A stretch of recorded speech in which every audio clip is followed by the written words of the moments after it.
So guys, dito kami sa McDonald's and gagamit kami ng machine sa pag-order ng aming food. Okay. Extra value meal. Ayan, mag-just kayo niya kung ano lang gusto niya. Pipiliin namin ay chicken nuggets, 6 pieces. And ano yan? Sweet and sour. French fries. And magpipili tayo ng drinks. Scroll down, scroll up. At choose natin ang mura lang pala yung cappuccino. Hot chocolate. Nasa lang hot chocolate. Ay, I'm not available ang hot chocolate. Yun na lang tea.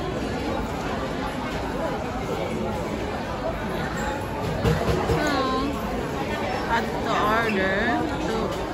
2 meal ang aming in-order. And meron tayo 58 Hong Kong dollar.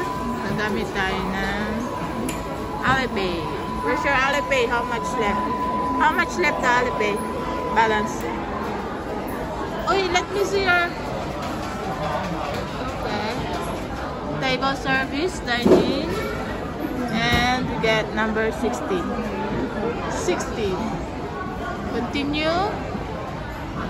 Please scan your payment code. And nasaan? Doon.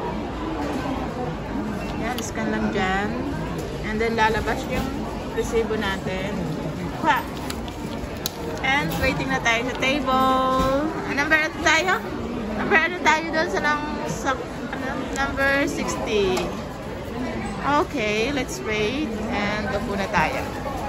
Ayan guys, ganyan lang kadali ang mag-order.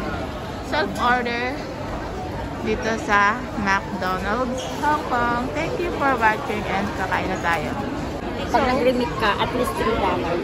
Ito na yung order namin. Yung in-order namin sa machine. Meron kaming chicken nuggets. 2 sets of chicken nuggets. Buksan natin. So nice. And French fries. Ano to? Hot chocolate. And spicy sauce. And 2 sugar if you want. And 1 ketchup. So enjoy eating. Have a nice day.